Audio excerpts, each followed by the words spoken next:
Amada igreja, com a paz do Senhor. Amém. Quantos estavam aqui ontem à noite? Amém. Metade da igreja, né? Então um volumezinho para mim, só fala meio baixinho. Pode sentar.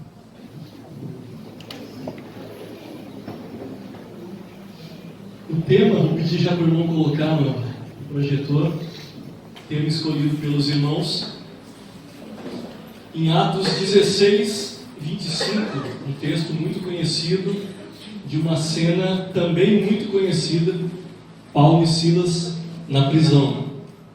Ontem nós estivemos tratando da exposição desse texto com um olhar microfocado, microscópico, vendo no verso 25 cada ensino possível, cada aplicação que esse texto do verso 25 pode nos trazer.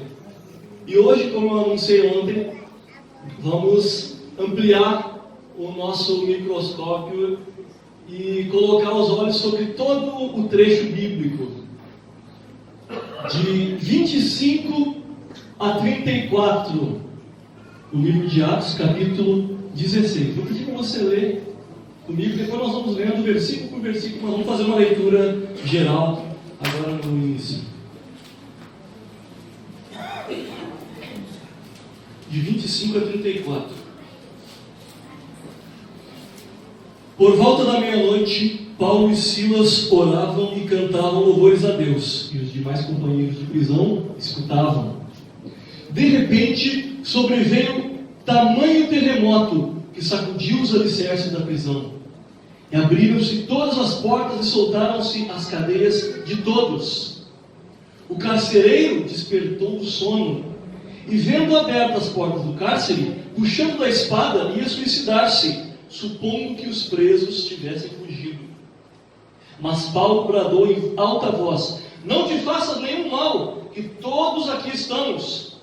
Então o carcereiro, tendo pedido uma luz, entrou precipitadamente, trêmulo, prostrou-se diante de Paulo e Silas. Depois, trazendo-os para fora, disse: senhores, que devo fazer para ser salvo? Responderam-lhe: crê no Senhor Jesus e serás salvo, tu e a tua casa. E lhe pregaram a palavra de Deus, e a todos os de sua casa. Naquela mesma hora da noite, cuidando deles, lavou-lhe os vergões dos açoites. A seguir, foi ele batizado e todos os seus.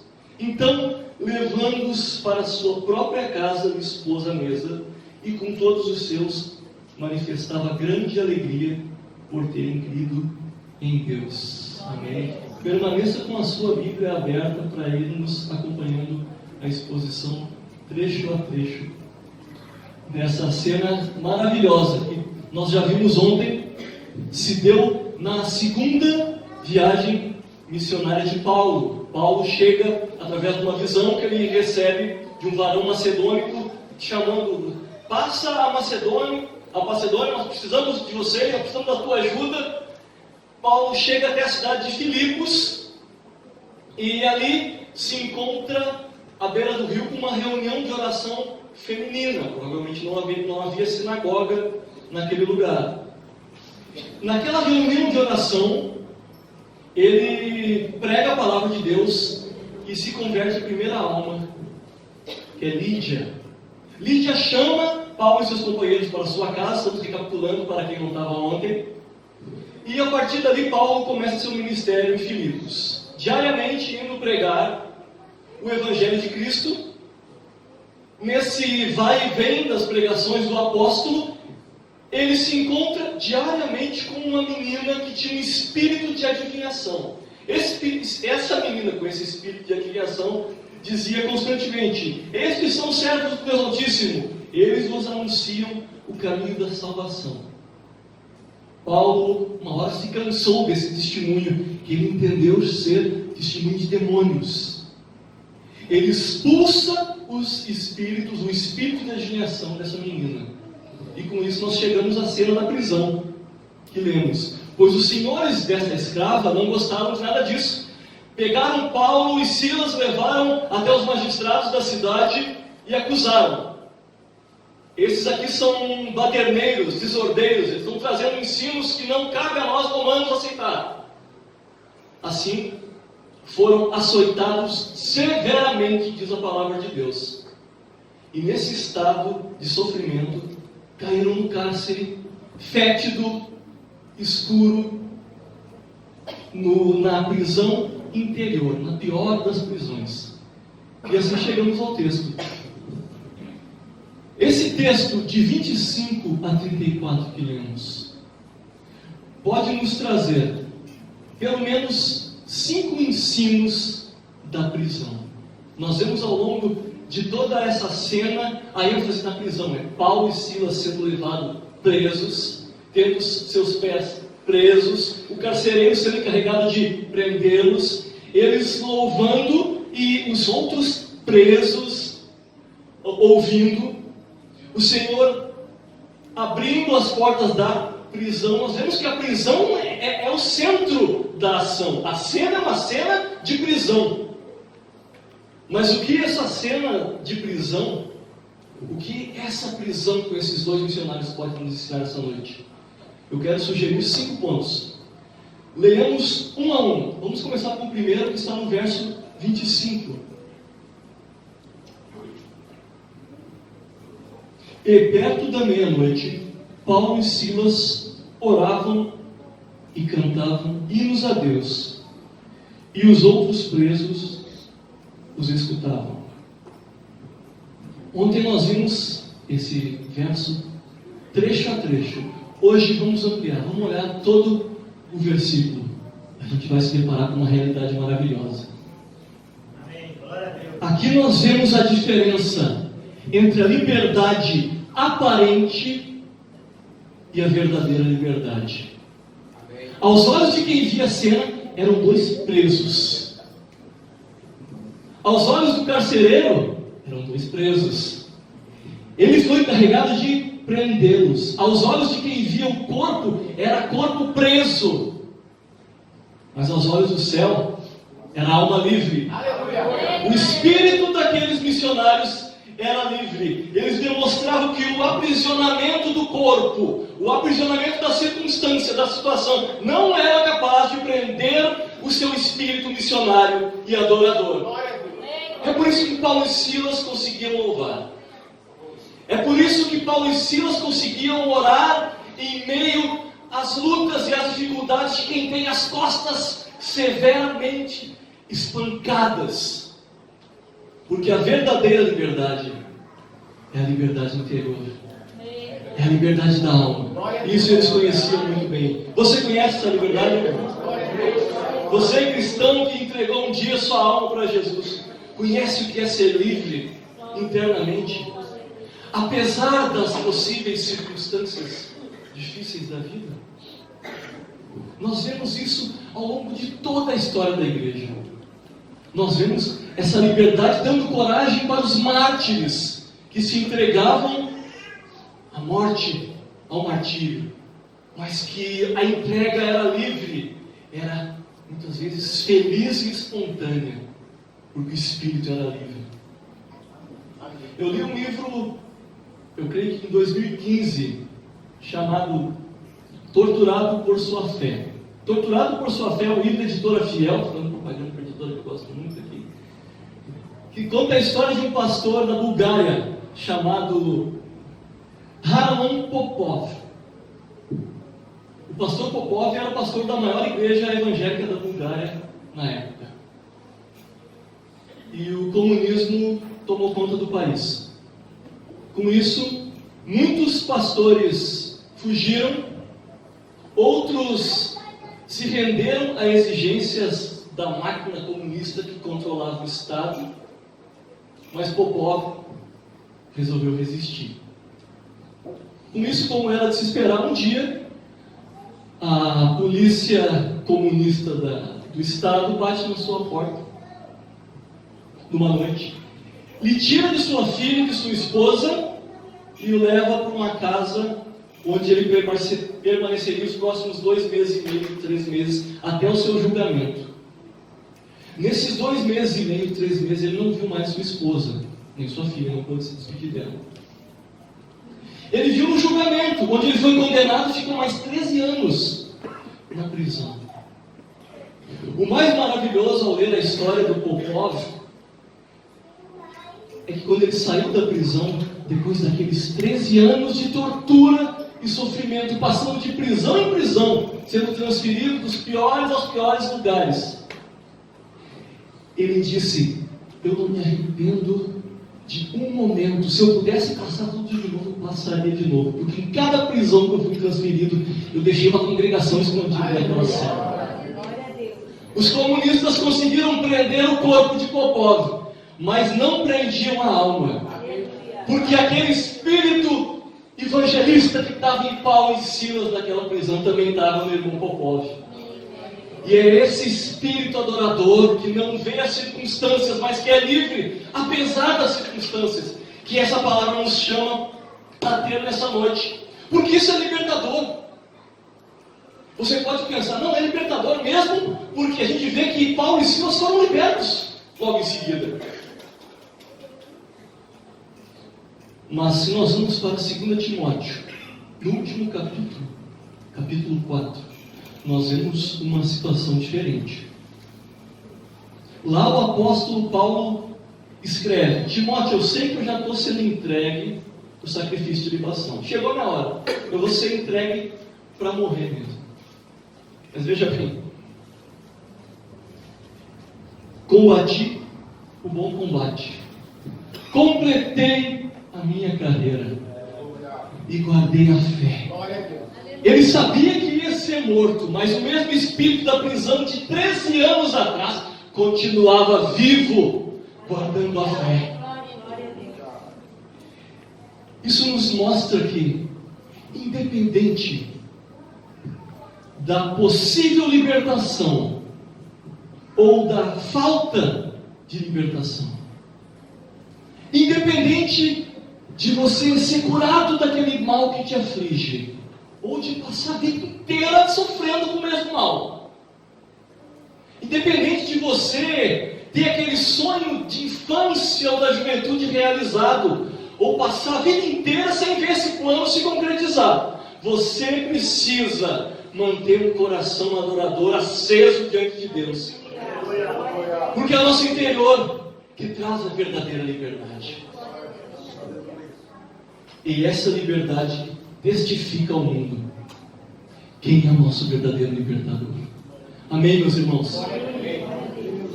Vamos para o segundo ponto, o segundo ensino dessa cena maravilhosa e intrigante da prisão. Ele está no verso 26.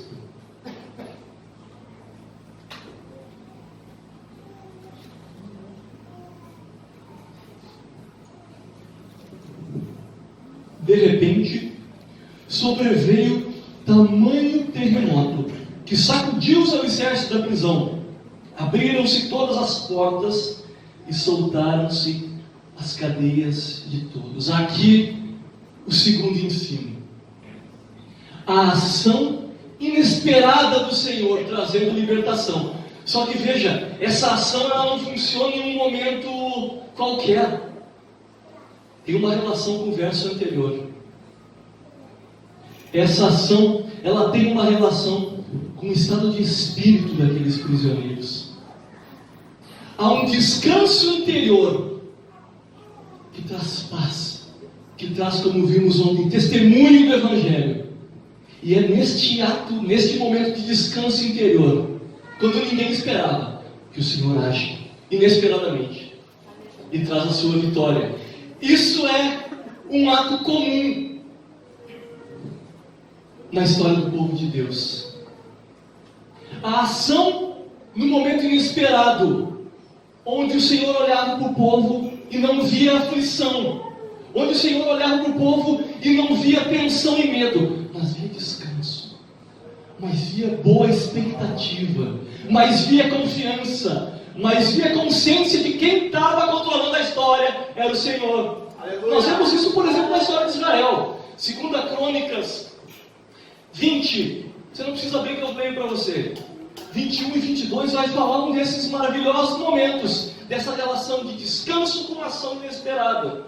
Veja, depois de se aconselhar com o povo, Josafá designou os que deveriam cantar ao Senhor, vestido de ornamentos sagrados e marchando à frente do exército, deveriam louvar a Deus, dizendo: deem graças ao Senhor, porque a sua misericórdia dura para sempre.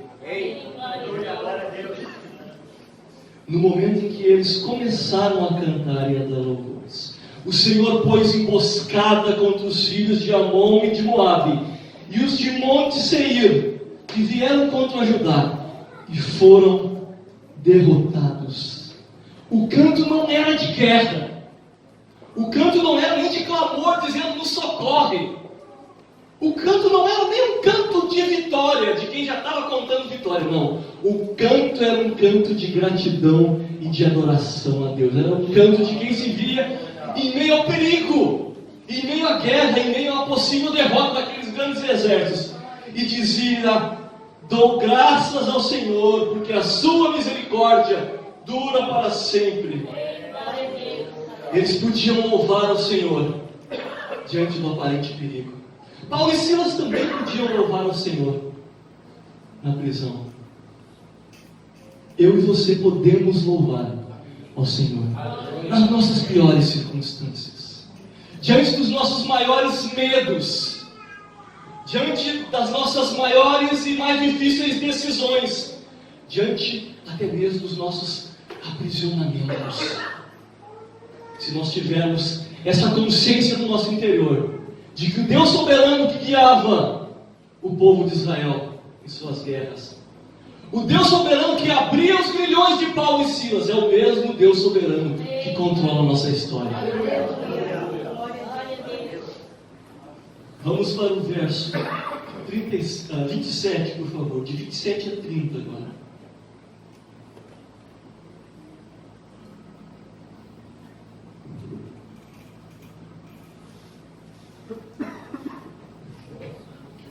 O carcereiro despertou do sono e, vendo abertas as portas do cárcere, puxando a espada, ia suicidar-se, supondo que os presos tivessem fugido. Mas Paulo bradou em alta voz: não te faças nenhum mal, que todos estamos aqui. Então o carcereiro, tendo pedido uma luz, entrou precipitadamente, trêmulo, prostrou-se diante de Paulo e Silas. Depois, trazendo-os para fora, disse: senhores, que devo fazer para ser salvo? Que maravilhoso paradoxo temos aqui. No verso 24, o carcereiro poderoso de Roma prendia Paulo e Silas. No verso 30, ele clamava por Paulo e Silas: eu quero a liberdade. Aqui nós vemos que o carcereiro, aparentemente livre, é que era o verdadeiro prisioneiro. E quem tinha liberdade na sua palavra interior para trazer a vida do carcereiro eram aqueles que tinham os pés presos, mas que tinham um Deus que abria grilhões, que tinha um Deus que controlava aquela história e estava por cima de tudo o que estava acontecendo. Veja, aqui volta o tema da liberdade aparente e da verdadeira liberdade, só que agora do outro lado, do lado daqueles que a gente olha e acha que é livre, mas que realmente no interior é um preso. Muitas vezes em nossa vida diária a gente costuma ter um olhar assim também para as pessoas, para as situações e para a própria realidade. Enxergamos tudo, parece que pelo olhar das aparências ou das aparentes liberdades. Nós vemos as pessoas e até mesmo admiramos ou valorizamos por aquilo que elas aparentam de ter de conhecimento, muitas vezes, de dinheiro, de poder, de relevância social, de capacidade argumentativa, de capacidade de execução, Aquele lá é o cara, olha, o cara chega e faz. No ministério de louvor é a mesma coisa. Quem são as referências dos ministros de louvores? Quem são as referências do músico? É o cara que vende mais CD. É o cantor que tem mais views na música do YouTube. Esse passa a ser referência do que a gente faz aqui na igreja. A gente não sabe como é que é a vida diária. A gente não conhece os frutos diários. A gente não conhece a vida de oração, de leitura da palavra. Mas a gente vê os likes e diz, nós precisamos cantar música desse cara. Eu preciso ser como esse cara. Essa cantora é abençoada. Olha como ela vem de CD. Vamos pagar aí um cachê, trazer ela para o nosso congresso. E a gente acaba mediando as nossas ações com essas influências a partir dessa liberdade aparente que vemos. Aquilo que a gente enxerga superficialmente. Eu tenho um amigo que hoje ele é pastor. Eu não sei se ele continua pensando assim. Um pouco antes da sua consagração, eu sei que ele ainda pensava assim. Que em conversa com um amigo em comum nosso, ele acabou revelando muito desse olhar aqui. Você veja, eu estou falando de uma pessoa que está no púlpito falando da palavra de Deus, influenciando pessoas, sendo vista como referência, assim como esses cantores e ministros que eu citei, mas que trazia no seu interior esse evocar de valorizar a liberdade aparente. E ele dizia, cara, veja só, o que é liberdade? Se eu vejo na televisão uma cena de Paris, eu sinto desejo de ir a Paris. Eu não tenho dinheiro para ir a Paris, eu não sou realmente livre. Tem algo que me prende aqui, que não deixa eu responder a essa necessidade interior. Se meu filho me pede o novo videogame da hora, e eu não tenho capacidade de ir lá comprar porque eu não ganhei o suficiente esse mês, eu não sou verdadeiramente livre. Porque algo me travou, algo me prendeu, eu não pude responder à necessidade de alguém que depende de mim para realizar o seu sonho.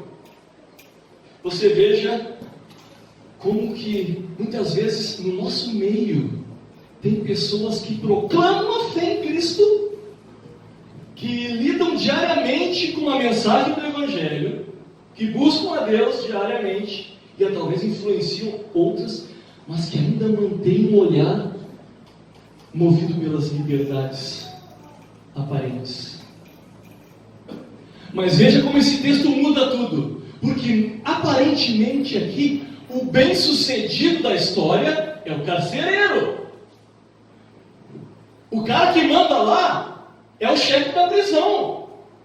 Se você fosse um romano do primeiro século, fosse olhar para essa cena de prisão, e você tivesse seu filho do lado, você ia dizer para quem? Ó filho, você tem que ser que nem aquele cara ali, ó. É o carcereiro.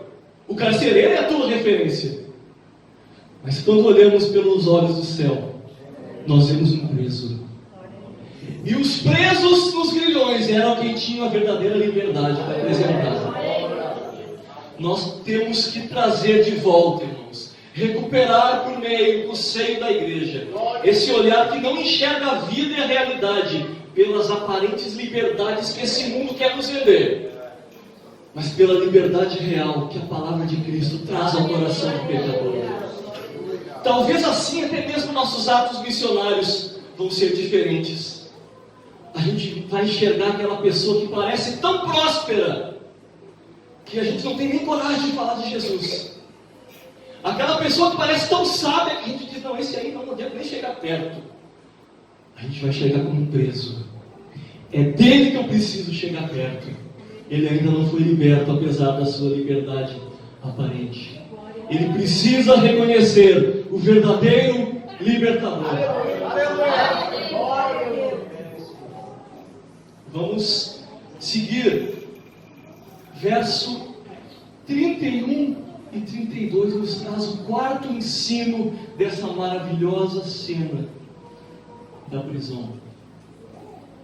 Responderam-lhe: crê no Senhor Jesus e serás salvo, tu e tua casa. E lhe pregaram a palavra de Deus e a todos os de sua casa. Veja só. A palavra de Deus foi o conteúdo interior que eles tinham para responder a um momento de crise. Eles não pensavam em cantar, em orar ali para tocar o carcereiro. O carcereiro estava dormindo. Mas a crise surgiu. O cara queria se matar. E ele chegou para Paulo e disse: o que eu posso fazer? Ele se viu num momento de crise em que não tinha o que fazer. Ou eu morro ou agora eu tenho um outro caminho. E eu estou vendo em vocês, senhores. Agora os presos são senhores. Agora aqueles que ele prendeu são vistos com outros olhos. Porque eles têm esse diferencial, esse algo a mais, a palavra de Deus. Isso toca em algo que é uma constante falta nos nossos ministérios de louvor na igreja. Porque nós vemos pessoas que ministram louvor lindamente, que tocam seus instrumentos, que nos fazem chorar. Mas se você vai conversar, não tem palavra de Deus nos lábios. Se você fica meia hora com a pessoa, você ouve tudo quanto é futilidade da vida, mas não ouve nada que demonstre a ação do Evangelho no interior daquela pessoa. Você vai ver, não sei se você já viu o Facebook de música. Facebook de música é só música. Eles se encantam com a música. Falar junto que eu sou músico. A gente se encanta com a música, né, Evangelho? A gente vê aquele solo de piano e diz: isso aqui tem que compartilhar. Isso aqui as pessoas precisam ouvir. Vai lá, compartilhar o solo. E fica lá vendo. As pessoas têm que ouvir essa música porque é muito boa. O músico se encanta com isso. Será que nós temos o algo a mais que Paulo e Silas tinham? Porque eles também tinham música. A Bíblia diz no verso 25 que eles também cantavam como nós. Eles também oravam como nós. Mas quando chegou a crise que o louvor e a oração não foram suficientes, eles tinham o que o carcereiro precisava. Eles chegaram com palavra de Deus. Crê no Senhor Jesus e será salvo, tu e a tua casa. Eles tinham autoridade da palavra de Cristo para trazer salvação e proclamar o Evangelho diante do momento de crise. Você, músico e cantor, talvez não precise, e não precisa mesmo, ter o mesmo tipo de atuação ministerial que o pastor tem. Você não precisa ter o mesmo tipo que o evangelista tem, que o pregador tem. Deus deu dons diversificados para todos na igreja, e essa comunhão mútua é que nos traz a edificação. Por isso que é importante congregar. Uns têm salmos, outro tem palavra de sabedoria, outro é mestre, outro é pastor, e a igreja se edifica mutuamente. Você talvez não precise também, como Paulo faz no capítulo seguinte, no verso 17, saber fazer uma exposição bíblica. Paulo faz lá, a Bíblia diz que ele chega, como era o seu costume, todos os sábados, chega a uma sinagoga e, ensinando a palavra, examinando as Escrituras, explica a seus ouvintes e, através dessa palavra, aponta a mensagem de Cristo. Você não precisa fazer isso, mas você precisa ter esse algo a mais se você for cristão. Porque palavra de Cristo e cristão é alguém dissociável. Charles Spurgeon dizia: ou você é um missionário, ou você é um farsante. Ou você é um missionário, ou você é um impostor. O músico também precisa da palavra. Amém. Você precisa ter algo a mais para apresentar para as pessoas, cantores. Você precisa demonstrar no fruto dos seus lábios, como falamos ontem de noite, que o seu interior está cheio dos ensinos desse livro, porque são os ensinos desse livro que vão tratar os momentos de crise que te aparecerem com aquilo que a tua música não é suficientemente forte para tratar. Nós precisamos da palavra de Deus. Amém, irmãos? Vamos para o quinto e último ensino dessa maravilhosa cena da prisão, versos 33 e 34.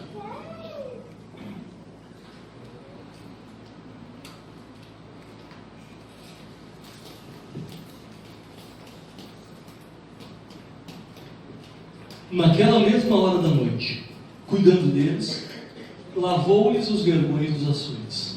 A seguir, ele foi batizado, e todos os seus, o carcereiro e sua família. Então, levando-os para a sua própria casa, lhes pôs à mesa, e com todos os seus, os irmãos da sua casa, manifestava grande alegria por terem crido em Deus. Aqui nós vemos uma verdade maravilhosa. Para o carcereiro, era só mais um dia de trabalho. Talvez ele era encarregado da semana, ou talvez do dia, não sei como se dá o fluxo, a troca de carcereiro. Eu sei que ele tinha uma família lhe esperando em casa. Para o carcereiro era só mais um dia que ele tinha mais 2 presos quaisquer, para prender os pés. Para a família do carcereiro, era só mais um dia que o pai saía de casa e que iria voltar de noite. Para Paulo e Silas, era só mais uma afronta do Evangelho. Paulo estava acostumado com as afrontas do Evangelho.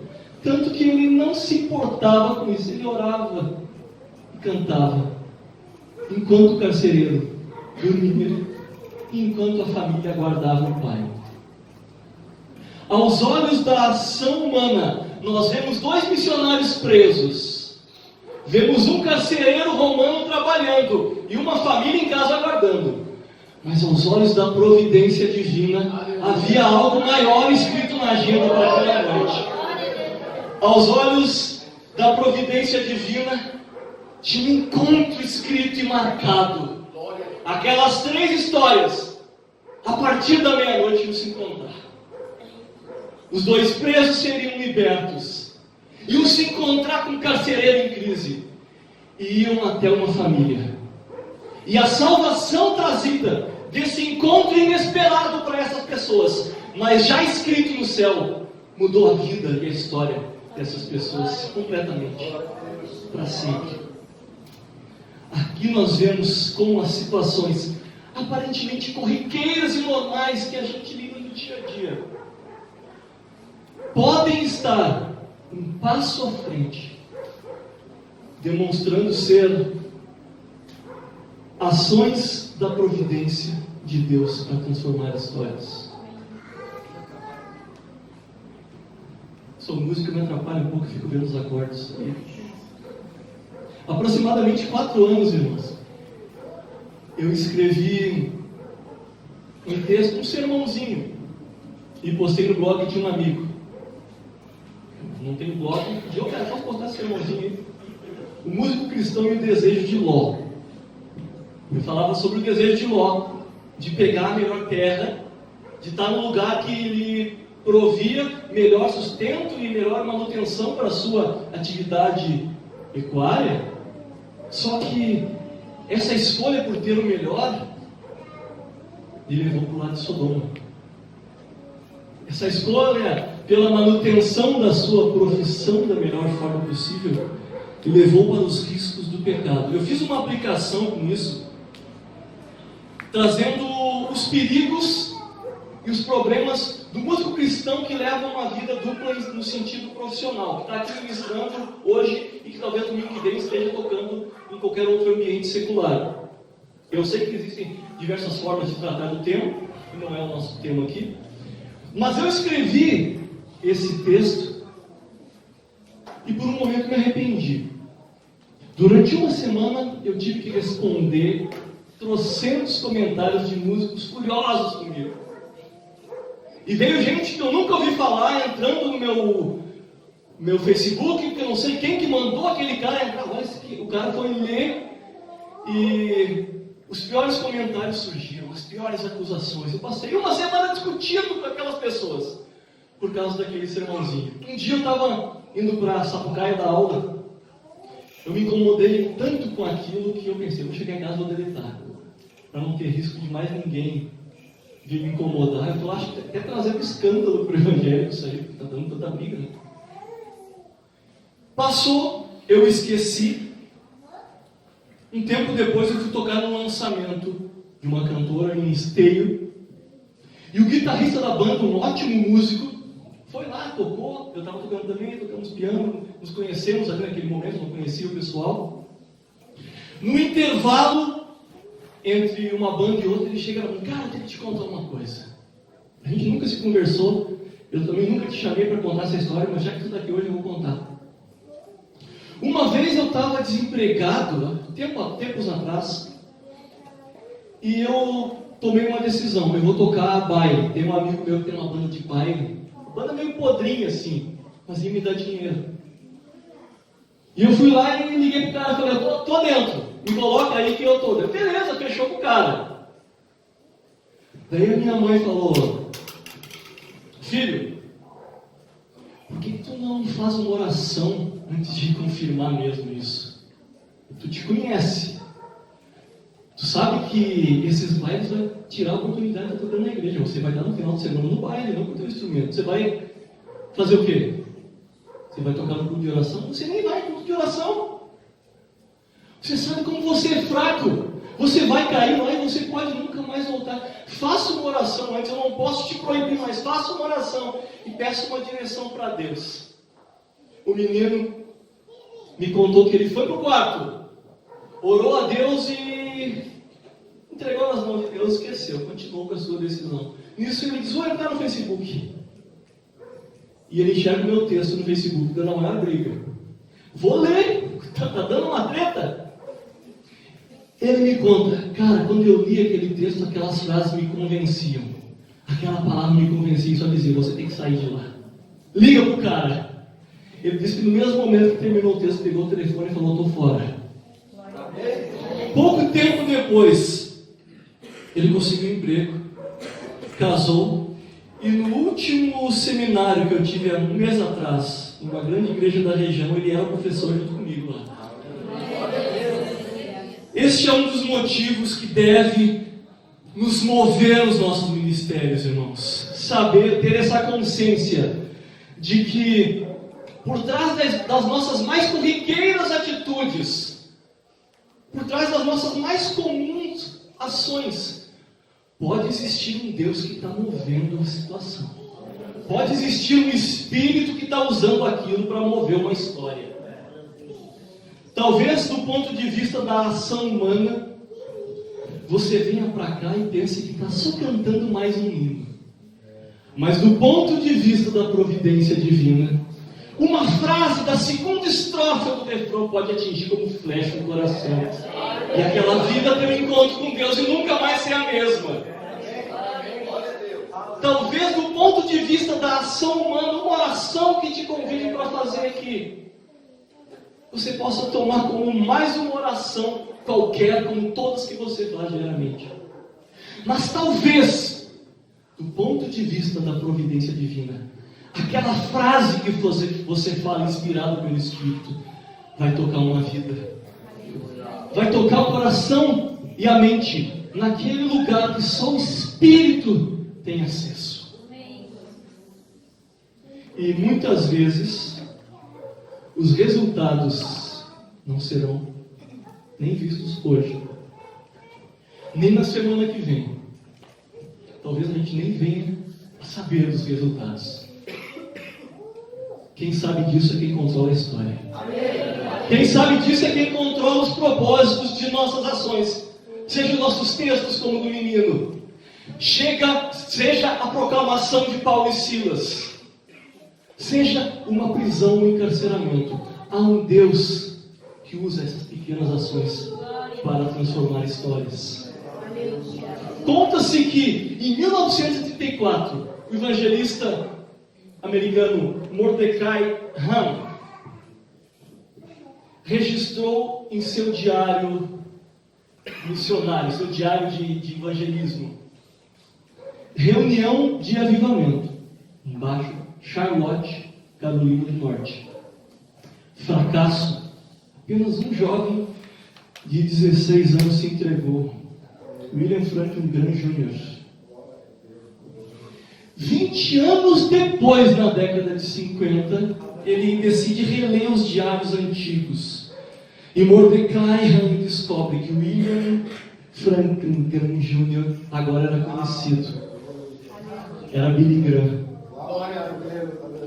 Aos olhos do evangelista da década de 30, era a pregação fracassada. Aos olhos do evangelista de 34, foi o culto que não deu certo. Foi aquele culto que ele não precisava ter ido, que a mensagem foi fraca demais. Aos olhos da providência divina, ele levantava a salvação para as próximas 3, 4, 5 décadas. Era Billy Graham que estava ali. Por fim, irmãos, aos meus olhos, eu apenas estou entregando mais uma mensagem, pelo convite do irmão Rogério e do pastor. Apenas fazendo uma exposição bíblica, como eu faço habitualmente, do texto que eu escrevi hoje à tarde. Mas aos olhos da providência divina, talvez lá à tarde, no meu quarto, ao lado das minhas Bíblias e do meu café, aquela frase que eu nem pensava nela, talvez foi a frase que Deus usou para tocar no seu coração aqui hoje. Talvez a segunda, a terceira aplicação seja aquela aplicação que vai fazer você olhar para Deus e dizer: Deus, eu preciso responder essa frase, porque o Espírito me tocou. Aos olhos da providência divina, há algo acontecendo neste lugar. Eu quero convidar você para se colocar de pé. O pastor fazer uma oração para nós, por favor. Mas antes disso, eu quero contar mais um testemunho.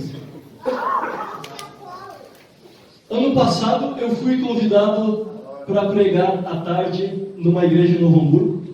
E à noite eu ia tocar num evento em Dois Irmãos. Me preparei para Novo Hamburgo, estudei, fiz uma exposição de 1 hora e 10 minutos. E as pessoas pareciam nem dar a mínima para aquilo. Saí meio desanimado. Dei graças a Deus que de noite não precisava pregar. Só tocar 2 hinos. Fui convidado para tocar, tinha um outro pregador. Toquei meus 2 hinos. No segundo hino, antes de tocar e cantar com a igreja, eu resolvi contar uma historinha de 3 frases. Falei, eu queria convidar o irmão Cláudio, o nome dele, para tocar comigo essa música. Caso vocês não saibam, o irmão Cláudio foi quem me influenciou a começar na carreira da música. Hoje eu sou músico, hoje eu trabalho na casa do Senhor, fiz os trabalhos que fiz e continuo atuando por causa da influência do irmão Cláudio 20 anos atrás. Por essas 3 frases que eu falei, toquei meu instrumento. Quando eu estava saindo com o meu teclado, tinha uma irmãzinha, esposa do pastor jubilado lá da igreja, que era sogra do irmão Cláudio. Ela me contou: estou aqui te esperando para te contar. O meu neto, quando tu contou aquela história, o filho do Cláudio se virou para a mãe dele e disse: esse cara aí começou a tocar por causa do pai. O pai vive pedindo para eu voltar para a igreja. O pai vive dizendo: mas filho, eu preciso de ti para tocar comigo. E eu me nego. E eu digo: não quero. Parece que é muito pequeno. Não quero. Minha vida é outra. Talvez algum dia. Mas o pai tocou a vida desse cara. Eu quero voltar para Jesus hoje. Aquele jovem se entregou naquele convite por causa do testemunho de 2 frases. Aos olhos da ação humana, era um simples convite para tocar uma música. Aos olhos da providência divina, havia o jovem voltando para os caminhos do Senhor. Se você quer receber uma oração, se você quer se entregar mais, se você quer ser usado nesse ministério, o Senhor precisa de adoradores como Paulo e Silas. O Senhor ainda nos chama para esse tipo de resposta, para esse tipo de atitude na ação do seu reino. Dê um passo à frente. O pastor estará orando por nós. Em nome de Jesus.